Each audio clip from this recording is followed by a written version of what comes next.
नमस्कार विद्यार्थी मित्रांनो, मी मराठी मॅडम. आजच्या भागामध्ये आपण प्रॅक्टिसचे 8.3 पाहायचं आहे. बघा, आधीच्या भागामध्ये आपण क्वाड्रिलॅटरलचे काही प्रकार पाहिले. त्यामध्ये आता यामध्ये आपण पॅरालेलोग्राम, ट्रॅपेझियम आणि काईट ह्या क्वाड्रिलॅटरलच्या काही भागांची माहिती घेऊया. आता फर्स्ट आहे पॅरालेलोग्राम. बघा, पॅरालेलोग्रामला 4 साइड्स आहेत, सो त्याला क्वाड्रिलॅटरल असं म्हणतात. या ठिकाणी ABCD हा पॅरालेलोग्राम आपल्याला दिलेला आहे. बघा, पॅरालेलोग्राम कशाला म्हणायचं आहे तर a quadrilateral is a parallelogram if its opposite sides are parallel.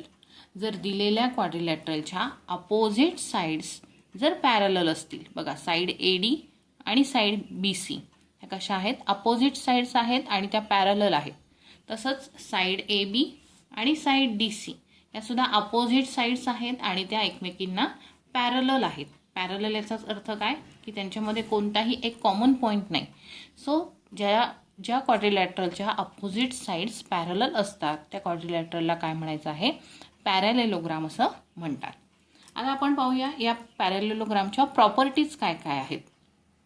बघा, याची फर्स्ट प्रॉपर्टी आहे अपोजिट साइड्स आर कॉन्ग्रुएंट. याच्या ज्या अपोजिट साइड्स असतात त्या अपोजिट साइड्स कशा असतात, कॉन्ग्रुएंट असतात. कॉन्ग्रुएंटचा अर्थ काय सांगितला होता मी, equal. So segment AD is congruent with segment BC. कारण AD आणि BC ह्या काय आहेत, अपोजिट साइड्स आहेत आणि त्या कॉन्ग्रुएंट आहेत. म्हणजे सपोज की AD जर 5 सेंटीमीटर असेल तर BC सुद्धा किती येणार आहे, 5 सेंटीमीटरच येणार आहे. यालाच काय म्हणायचं आहे, दे आर कॉन्ग्रुएंट. तसंच सेगमेंट AB आणि सेगमेंट DC हे सुद्धा काय आहेत, कॉन्ग्रुएंट सेगमेंट्स आहेत. And also they are opposite sides of a parallelogram. So AB जर 4 सेंटीमीटर असेल तर DC सुद्धा 4 सेंटीमीटरच असणार आहे. सो फर्स्ट प्रॉपर्टी आपण पाहिली की अपोजिट साइड्स आर कॉन्ग्रुएंट. आपण इथे लिहू शकतो segment AB is congruent with segment DC. Also, segment AD is congruent with segment BC. Okay, then second property बघा पॅरालेलोग्रामची, opposite angles are congruent. पॅरालेलोग्रामचे जे अपोजिट अँगल्स आहेत ते कसे असतात, कॉन्ग्रुएंट असतात. बघा, समजा अँगल A आहे, अँगल A चा अपोजिट अँगल कोणता येईल तर त्याच्या समोर असणारा तो कोणता असतो, angle C. Angle A and angle C are opposite angles of a parallelogram, so they are congruent. ते कसे असतात, कॉन्ग्रुएंट असतात. तसंच अँगल B, बघा अँगल B आणि अँगल D हे सुद्धा काय आहेत, अपोजिट अँगल्स आहेत. सो ते सुद्धा कसे असतात, कॉन्ग्रुएंट असतात. प्रॉपर्टी लक्षात ठेवायची आहे, opposite angles of a parallelogram are congruent. म्हणजे अँगल B जर तुम्हाला 75 डिग्री दिला असेल आणि अँगल D जर फाइंड आउट करायचा असेल तर अँगल D सुद्धा किती येणार आहे, 75 डिग्री. रिझन काय लिहाल तुम्ही त्याचं, angle B is congruent with angle D. त्याचं रिझन येईल पुढे, opposite angles of a parallelogram are congruent. So angle B is equal to 75 degree, then angle D is also 75 degree. तसंच अँगल A आणि C बाबत सुद्धा आहे. Then बघ, इथे आपण नावं लिहून घ्या. Opposite angles are congruent. Angle A is congruent with angle C and angle B is congruent with angle D. Then ह्याची थर्ड प्रॉपर्टी आहे बघा, डायगोनल्स बायसेक्ट इच अदर. बघा, पॅरालेलोग्राम मध्ये 2 डायगोनल्स आहेत. Diagonal AC opposite vertex join करणारी line, तिला आपण काय म्हणतो, डायगोनल. हे अपोजिट व्हर्टेक्स आहेत, व्हर्टेक्स A आणि व्हर्टेक्स C यांना जॉईन करणारा हा जो सेगमेंट आहे AC, याला काय म्हणतो आपण, डायगोनल म्हणतो. मग डायगोनल AC आणि डायगोनल BD हे काय करतात, पॉइंट O मध्ये बायसेक्ट होतात. बायसेक्ट होतात म्हणजेच काय, त्या डायगोनलचे 2 समान भाग होतात, ते इथे छेदले जातात. बघा, इथे छेदले जातात, त्याचे 2 समान भाग होतात म्हणजेच काय, इथे O पॉइंटमध्ये AC ला O पॉइंटमध्ये छेदलेला आहे, इंटरसेक्ट झालेला आहे. सो AC चे 2 भाग झाले, एक म्हणजे AO आणि दुसरा म्हणजे OC. आता सपोज AO तुम्हाला 2 सेंटीमीटर दिलेला आहे, तर OC सुद्धा किती असणार आहे? 2 सेंटीमीटरच असणार आहे. किंवा तुम्हाला AO दिला असेल आणि त्यावरून AC काढायचा असेल, तर AO हा काय आहे? ACच्या निम्मा आहे किंवा AC हा AOच्या दुप्पट आहे. म्हणजे AO जर 2 असेल तर AC किती येणार? त्याच्या दुप्पट, म्हणजे तो किती येणार? 4 सेंटीमीटर. ओके, यालाच काय म्हणायचं आहे की डायगोनल्स बायसेक्ट इच अदर. ही आहे त्याची third property. Diagonals bisect each other. मग या ठिकाणी आपण काय लिहू शकतो की AO, लेंथ AO किंवा segment AO is equal to half of length AC. Length ACच्या तो काय आहे? हाफ आहे. तसंच length BO is also equal to half of length BD. बघा काय लिहिलं आपण? लेंथ AO, सेगमेंटच्या ऐवजी इथे लेंथ लिहिलं तरी चालणार आहे. Length AO is equal to half of AC. बघा length AO is half of AC. हा जो AC आहे याच्या हाफ काय असणार आहे? AO असणार आहे. किंवा असंही म्हणू शकता तुम्ही की AC जो आहे त्याच्या हाफ OC असणार आहे. तसंच BO is equal to half of BD किंवा OD is equal to half of BD. यालाच काय म्हणायचं आहे? Diagonals bisect each other. Okay, then second आहे बघा ट्रॅपेझियम. क्वाड्रिलॅटरलचा पुढचा प्रकार. क्वाड्रिलॅटर म्हणजे 4 साइड्स असलेली फिगर. ह्याच्यात सुद्धा 4 साइड्स आहेत बघा, 1 2 3 4. म्हणजे हा पण एक प्रकारचा क्वाड्रिलॅटरल आहे. मग क्वाड्रिलॅटरलमध्ये त्याचं नाव काय? तर ट्रॅपेझियम.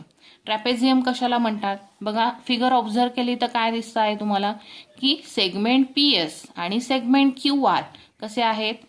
एकमेकांना पॅरलल आहेत. ह्या 2 साइड्स कशा आहेत? पॅरलल आहेत.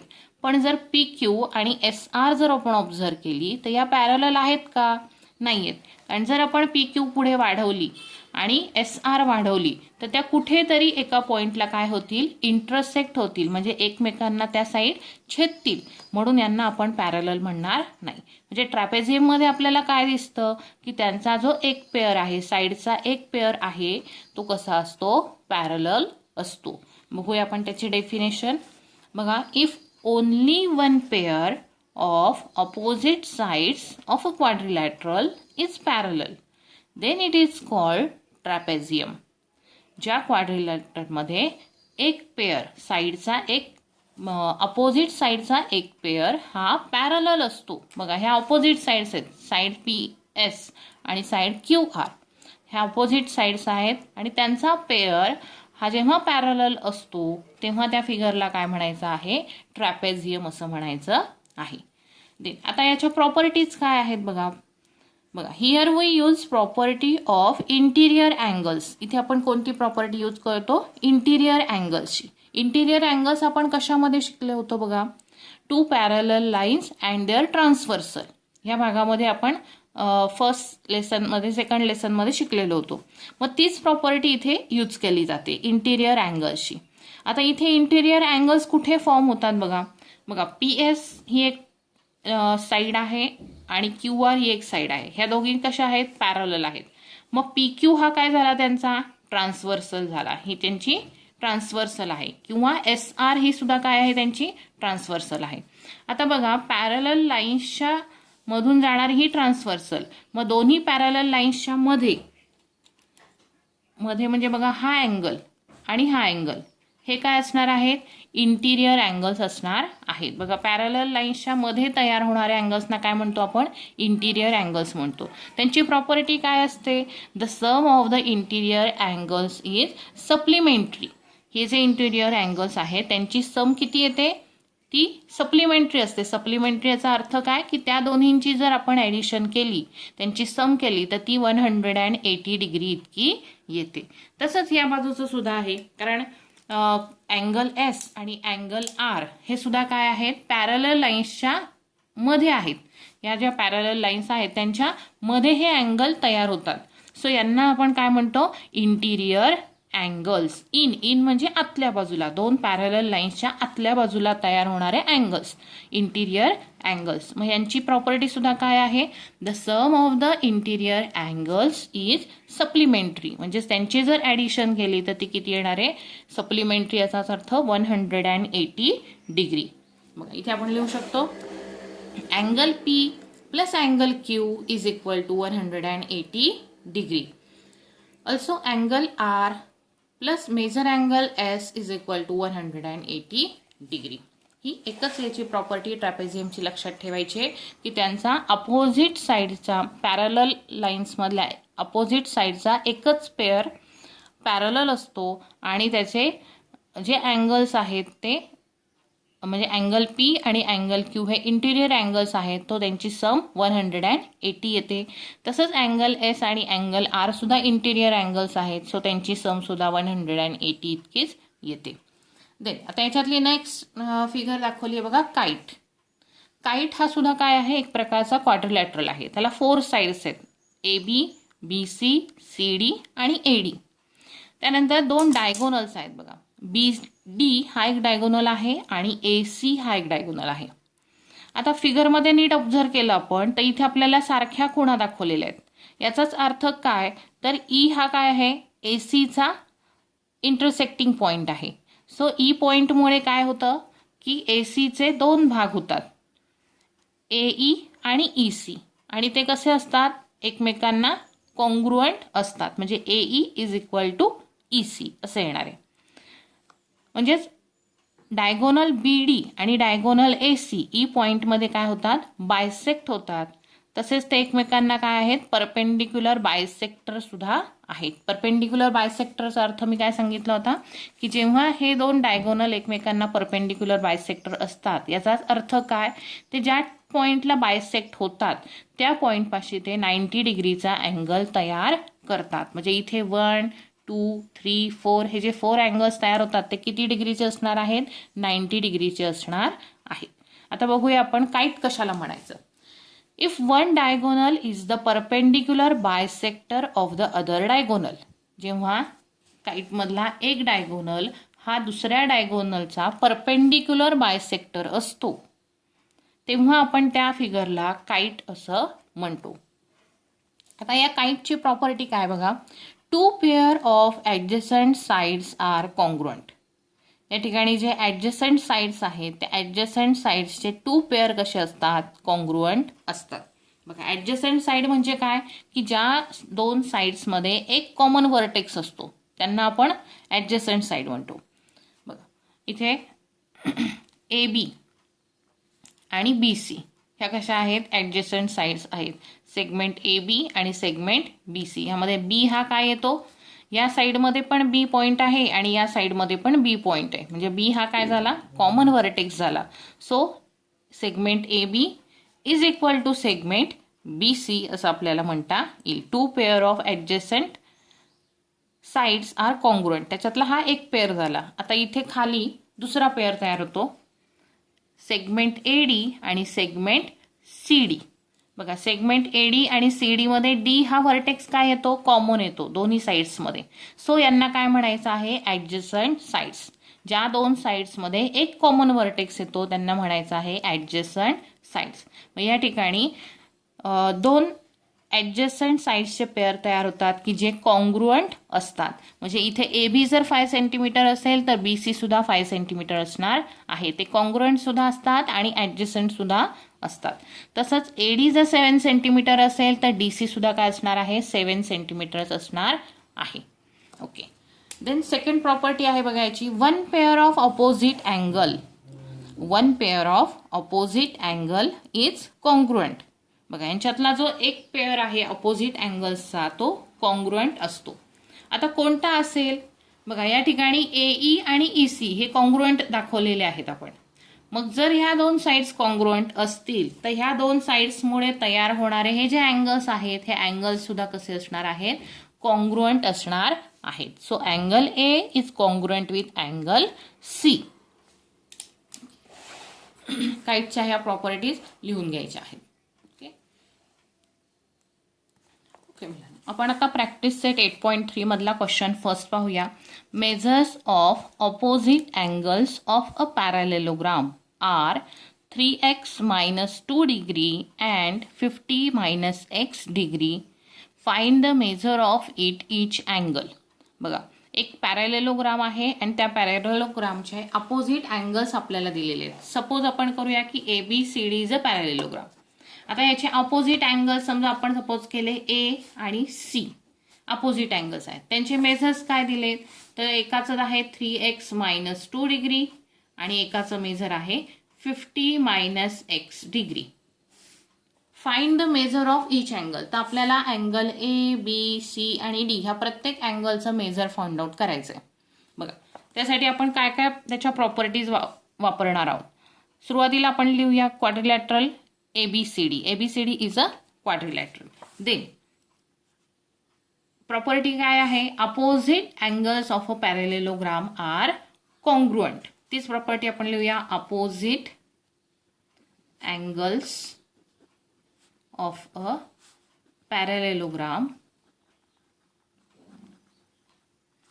R congruent. ही प्रॉपर्टी आहे. सो या प्रॉपर्टीनुसार angle A is congruent with angle C येणार आहे. सो आता angle A is congruent with angle C आहे. तर अँगल A चं मेजर आपल्याला काय दिलेलं आहे की अँगल A आहे 3x minus 2 is equal to angle C आहे 50 minus x. ओके, यावरून आपल्याला x ची व्हॅल्यू फाइंड आउट करायची. आता xच्या ज्या टर्म्स आहेत, xच्या टर्म्स ते आपण लेफ्ट साईडला घेऊया. इथे हा लेफ्ट साईडला आहे तो लेफ्टलाच राहील. इकडे हा मायनस x ह्या साईडला येताना काय होईल प्लस x. साईन चेंज करायचे plus x is equal to इथे 50 ॲज इट इज राहील आणि इकडे -2 आहे तो इकडे काय होईल +2. बघा 3x प्लस x किती होतील 4x is equal to 52. x ची व्हॅल्यू काढण्यासाठी 4 मल्टिप्लाय आहे x ला. सो इकडे येताना तो काय होईल divide 52 divided by 4 x is equal to बघा 52 डिवायडेड बाय 4 काय येईल 4 1 जा 4 5 - 4 1 2 ॲज इट इज घ्यायचं आहे खाली. आता 12 झाले 4 3 जा 12 12 - 12 0. सो x ची व्हॅल्यू किती आली आपल्याला किती मिळाली 13 मिळाली.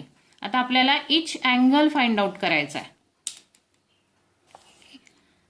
हे आपलं एक आन्सर झालं. आपल्याला काय विचारलंय find the measure of each angle. आता x ची व्हॅल्यू आपल्याला इथे 13 मिळाली. यावरून आपण अँगल A आणि अँगल C आधी फाइंड आउट करूया. Therefore angle A is equal to angle C is equal to आधी आपण अँगल A फाइंड आउट करूया. बघा अँगल A येईल 3x - 2. ओके 3x - तो किती येतो 3 मल्टिप्लाय x ची व्हॅल्यू पुट करायची ती आली आता 13 आणि -2. सो 13 3 जा 39 -2 तो आला 37 डिग्री. ओके आता 37 डिग्री. सो अँगल A आणि B हे अपोजिट अँगल्स आहेत ते कॉन्ग्रुएंट आहेत. सो इथे डायरेक्ट लिहूया आपण angle A is equal to angle C is equal to 37 degree. तो वेगळा शोधत बसण्याची आवश्यकता नाही कारण ऑलरेडी ते अपोजिट आहेत आणि त्याच्या प्रॉपर्टीनुसार ते कॉन्ग्रुएंट सुद्धा आहेत. आता आपल्याला Aचं आणि Cचं मेजर मिळालं. आता काय फाइंड आउट करायचं आपल्याला अँगल D आणि अँगल B फाइंड आउट करायचं आहे. बघा आता इथे मुलांना ओके आता अँगल D आणि B शोधताना काय करायचं आहे आपल्याला parallel lines and their transversal याचा वापर करायचा आहे. बघा DC आणि AB ह्या पॅरलल लाईन्स आहेत आणि DA ही त्यांची ट्रान्सव्हर्सल आहे. सो ट्रान्सव्हर्सल असल्यामुळे या ठिकाणी अँगल D आणि अँगल A हे काय झालेले आहेत इंटिरियर अँगल्स झालेले आहेत. म्हणजेच त्यांची सम काय येणार आहे 180 डिग्री येणार आहे. सो आपण आता लिहूया तसं.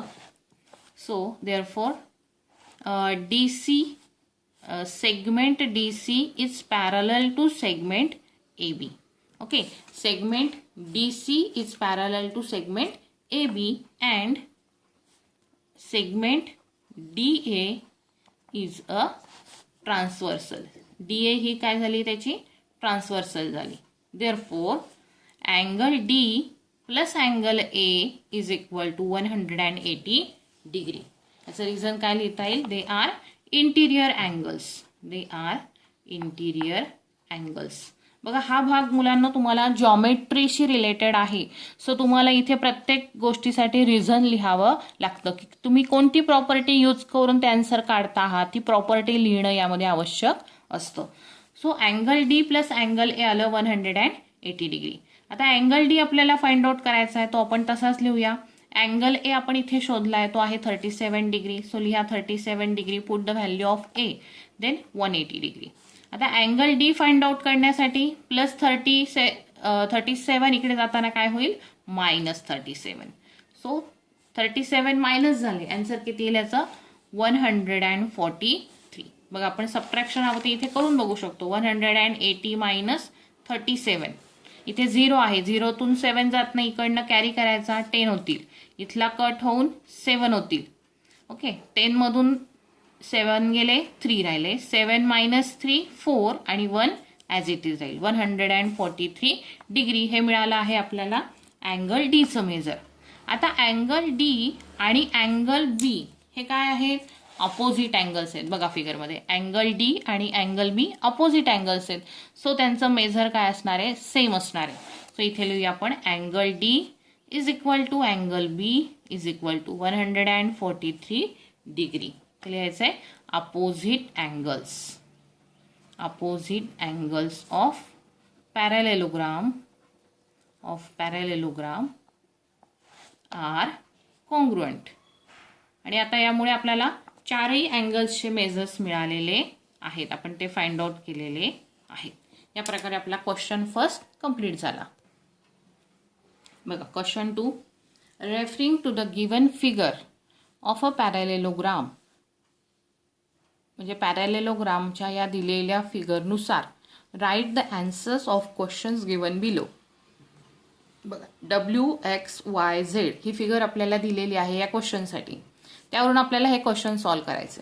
काय म्हटलंय पहिल्या याच्यात? If length WZ is equal to 4.5 centimetre. जर लेंथ WZ ही 4.5 सेंटीमीटर असेल तर लेंथ XY बरोबर किती असेल? लेंथ XY आपल्याला फाइंड आउट करायचे. काय दिसतं आहे बघा फिगरमध्ये? WZ आणि XY हे कसे सेगमेंट आहेत किंवा कशा साईड्स आहेत? तर पॅरलेलोग्रामच्या त्या अपोजिट साईड्स आहेत. मग काय प्रॉपर्टी आहे त्याची? Opposite sides of a parallelogram are congruent. So तीच प्रॉपर्टी आपण इथे यूज करायची. सो फर्स्ट आन्सर आपण लिहूया. Length WZ is equal to 4.5 centimetre and then length XY किती आहे? So length WZ is equal to length XY. Reason लिहायचं आहे opposite sides of a parallelogram are congruent या प्रॉपर्टीनुसार. Then therefore length WZ is equal to 4.5 centimeter. Then length XY is also 4.5 centimeter. बघा इथे आपल्याला काही कॅल्क्युलेशन करायला लागलं का? काहीही कॅल्क्युलेशन करायला लागलं नाही, तरी सुद्धा आपल्याला उत्तर मिळालं. बघा मुलांनो, कशामुळे मिळालं? जर ही प्रॉपर्टी मला माहीत नसती तर मला उत्तर शोधता आलं नसतं. सो या लेसनमध्ये ज्या काही प्रॉपर्टीज आहेत त्या प्रॉपर्टीज तोंडपाठ करायच्या आहेत की ज्या तुम्हाला 9वी 10वीसाठी सुद्धा उपयोगी पडणार आहेत. ओके, हे ह्या प्रॉपर्टीमुळे आपल्याला हे उत्तर शोधणं सोपं झालं. बघा सेकंड आहे आता याच्यामध्ये, if length YZ is equal to 8.2 centimetre then length XW आपल्याला शोधायचा आहे. बघा YZ कुठे आहे? YZ हा YZ आहे, तो आहे 8.2 सेंटीमीटर. सो आपल्याला XW हा फाइंड आउट करायचा आहे. आता पुन्हा WX आणि ZY पॅरलेलोग्रामच्या अपोजिट साइड्स आहेत. So opposite sides of a parallelogram are congruent. So हा 8.2 आहे तर हा सुद्धा तेवढाच असणार आहे. ओके, क्वेश्चन फर्स्ट प्रमाणेच तुम्ही क्वेश्चन 2चा आन्सर सुद्धा लिहायचं आहे. सोपं आहे, याच पद्धतीने इथे लिहा. देन आपण पाहूया क्वेश्चन नंबर 3. बघा थर्ड दिलेला आहे, if length OX is equal to 2.5. बघा लेंथ OX हा एवढाच काय दिला आहे 2.5 सेंटीमीटर. आपण तो रेड मार्क करूया. हा एवढा सेगमेंट काय आहे 2.5चा आहे. तर काय विचारलंय आपल्याला, लेंथ OZ किती असेल. हा जो पुढचा आहे लेंथ OZ हा आपल्याला फाइंड आउट करायचा आहे. बघा या ठिकाणी XZ काय आहे, पॅरेलेलोग्रामचा डायगोनल आहे. WZ सुद्धा डायगोनल आहे. हे दोन्ही डायगोनल काय करतात, एकमेकांना बायसेक्ट करतात पॉइंट O मध्ये. पॉइंट O मुळे काय होतं, या डायगोनलचे दोन भाग तयार होतात आणि ते दोन्ही भाग कसे असतात, कॉन्ग्रुएंट असतात. म्हणजे XO सेगमेंट XO आणि सेगमेंट OZ हे कसे येणार आहेत, कॉन्ग्रुएंट येणार आहेत. सो कॉन्ग्रुएंट झाले याचाच अर्थ काय की XO जर 2.5 असेल तर OZ सुद्धा किती असणार आहे, 2.5 असणार आहे. मग याचा आन्सर कसं लिहिता येईल बघा, लेंथ OX 2.5 दिलेला आहे, तर लेंथ OZ आपल्याला विचारलेला आहे. सो इथे लिहायचं आहे आपण length OX is equal to length OZ. ह्याचं रिझन काय लिहायचं आहे, diagonals bisect each other. Diagonal bisect each other म्हणजे diagonals of parallelogram bisect each other. Therefore म्हणून ते काय झाले, length OX is equal to length OZ. Length OX is equal to 2.5 centimetre, then length OZ is equal to 2.5 centimetre. Okay, then पाहूया आपण question number ह्याच्यातला sub question 4. बघा या ठिकाणी काय दिलंय, WO दिलाय 3.3 सेंटीमीटर. हा आहे WO, हा आहे 3.3 सेंटीमीटर. देन WY किती असेल, तर हा पूर्ण आपल्याला काढायचा आहे. बघा WO आणि OY हे दोन्ही काय आहेत, कॉन्ग्रुएंट आहेत.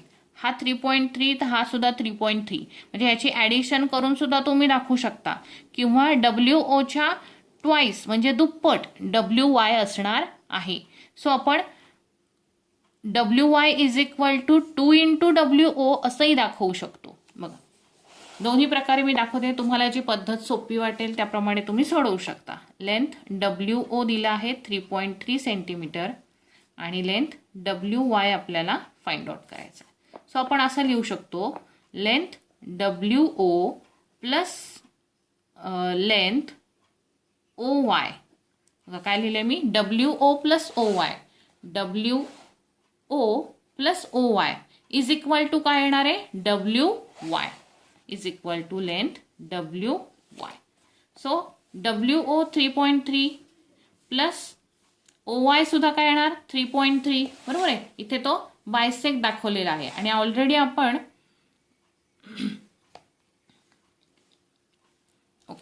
बायसेक्ट दाखवलेला आहे, त्याच्यामुळे WO आणि OY सेम डिस्टन्सचे होणार आहे. सो इथे 3.3 प्लस 3.3 किती येणार आहे, 6.6 सेंटीमीटर हे येणार आहे WY ची लेंथ. किंवा आपण असं करू शकतो की length WO is equal to half of length WY. Okay, WO जो आहे तो WY च्या हाफ आहे. WO is equal to half of WY. So WO किती दिलाय 3.3, त्याची व्हॅल्यू पुट करायची, is equal to half into length WY आपल्याला फाइंड आउट करायचा आहे. आता 2 इथे डिवाइड आहे, तो इकडे जाताना काय होईल, मल्टिप्लाय होईल. So 3.3 multiply 2 is equal to length WY.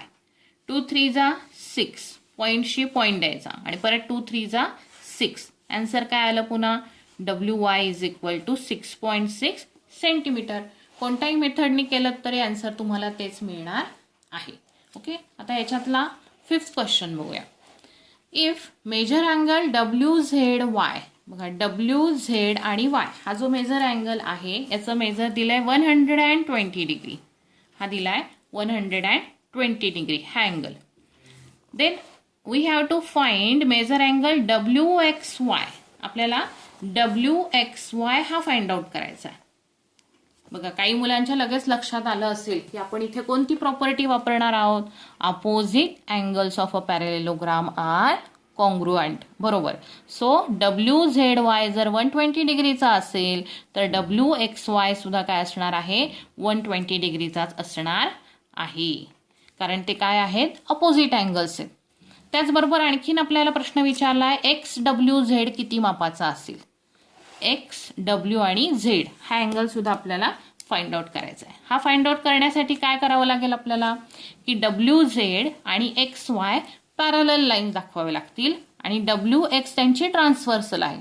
So या ठिकाणी हे अँगल्स काय होतात, आतमध्ये तयार होतात, पॅरलल लाईन्सच्या आतमध्ये तयार होतात. सो ते काय आहेत, इंटिरियर अँगल्स. त्यांची सम काय दाखवायची, 180. जे 180 मधून 120 मायनस केला तर आपल्याला अँगल W मिळणार आहे. बघूया आता हे कसं सॉल्व्ह करायचं. बघा आता उत्तर कसं लिहिता येईल आपल्याला. पण लिहूया, measure angle WZY is congruent with measure angle WXY. त्याचं रिझन लिहायचं आहे, opposite angles of a parallelogram are congruent. पॅरेलेलोग्रामचे ऑपोजिट अँगल्स कॉन्ग्रुएंट असतात. सो हे कॉन्ग्रुएंट आले. So measure angle WZY is equal to 120 degree. Then measure angle WXY is equal to also 120 degree. Then आपल्याला XWZ find out करायचं आहे. So आपण दाखवूया इथे, segment WZ parallel to segment XY and segment WX is a transversal. ही काय आहे, transversal आहे. So angle W plus angle X is equal to 180 degree. Reason काय येईल त्याचं बघा, इंटिरियर अँगल्स. ते काय झाले, interior angles. So angle W plus angle X. Angle X आपल्याला किती मिळालेला आहे, हाच अँगल X आहे, मधलं अल्फाबेट आहे ते अँगलसाठी पकडायचं आहे. तो आहे 120 degree is equal to 180 degree. So angle W find out करताना 120 इकडे सबट्रॅक्ट होतील, 180 मायनस 120. अँगल W आला 60 डिग्री. ओके, अँगल W आपल्याला मिळालेला आहे 160 डिग्री, म्हणजेच angle XWZ is equal to 60 degree.